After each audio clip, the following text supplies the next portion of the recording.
জঘন্য নারকীয় পাশবিক ঘটনা ঘটতে পারে। Can anybody imagine this?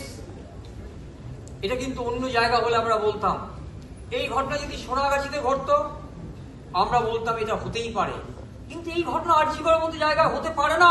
RG Kar কাণ্ডের পর দীর্ঘ প্রায় 1.5 মাস ধরে এই প্রতিবাদ বিভিন্ন রাস্তায়, বিভিন্ন মোড়ে, বিভিন্ন হলে, বিভিন্ন জায়গায় হচ্ছে। সেখানে কোথাও না কোথাও যৌনকর্মীদের ইঙ্গিত করা হয়েছে। সেটা আমরা প্রতিবাদের জন্যই আজকের কিন্তু এই প্রেস মিটটা ডেকেছি।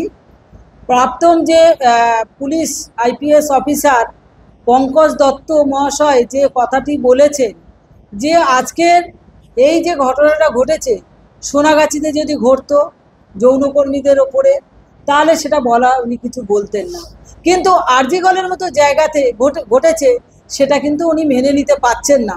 আমরাও কিন্তু জাস্টিস একজন মহিলা হিসেবে, একজন মানুষ হিসেবে, একজন নাগরিক হিসেবে আমরা চেয়েছি, কিন্তু যৌনকর্মীদেরকে সেভাবে এখানে শ্রমজীবী মহিলা হিসেবে তাদেরকে সম্মান করা হচ্ছে না, অসম্মানজনক কথা বলেছে। তার জন্য আমরা ধিক্কার জানাচ্ছি, কারণ যে আজকের একজন যৌনকর্মী রেপ হতে পারে বা মার্ডার হতে পারে বা তার প্রতি কেউ অন্যায় বা অত্যাচার করে চলে যেতে পারে।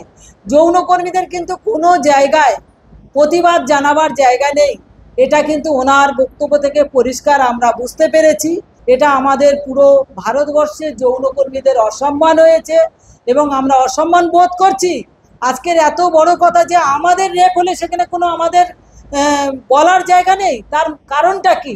সেগুলো যদি আমরা সরকারি এরকম ভারপ্রাপ্ত ব্যক্তিদের কাছ থেকে আমরা জানতে পারি, সেটা আমাদের খুব খারাপ লেগেছে বা খারাপ লাগছে।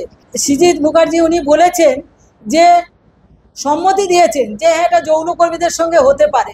উনি অনেক বড় লেভেলের একজন ফিল্ম ডিরেক্টর, উনি তো অনেক ফিল্ম লেখেন, সেখানে যৌনকর্মী বা অন্য গোষ্ঠীদের কথাও ওঠে। তাহলে কি ওনার এতদিনের এই ধারণা যে যৌনকর্মীদের প্রতি রেপ, মার্ডার, অত্যাচার সব কিছু হতে পারে? তাহলে যৌনকর্মীদের নিয়ে বিভিন্ন জায়গায় নাচ, নাটক, গান চর্চার মাধ্যম থেকে যৌনকর্মীদের নিয়ে এত কথা উঠে আসে। এটা তো আমাদের সামাজিক যে পরিবর্তন, এখনো কিন্তু সেই পরিবর্তন আসেনি। পরিবর্তনটা কিন্তু আসা দরকার। সামাজিক পরিবর্তন, মানুষের যে কনসেপ্ট, সেটা কিন্তু যৌনকর্মীদের উপর যেটা আছে সেটা আমার মনে হয় প্রত্যেককে পরিবর্তন আসা দরকার। খালি যৌনকর্মীরা কিন্তু কারোর ইউজের পাত্র না, ইউজ করবে ফেলে দেবে সেটা কিন্তু নয়।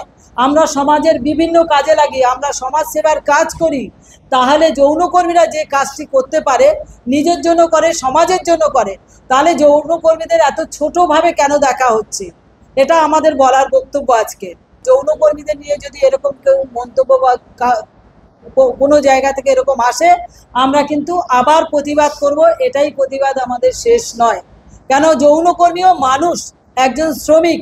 আজকে দীর্ঘ 30 বছর ধরে শ্রমের কথা আমরা বলে যাচ্ছি, আমরা শ্রমিক হিসাবে কাজ করে যাচ্ছি, আমরা স্বাস্থ্য পরিষেবার কাজ করি, আমরা মানুষকে পরিষেবা দিই। তাহলে আজকে যৌনকর্মীদের ইঙ্গিত করে এরকম করে বলা কেন হচ্ছে?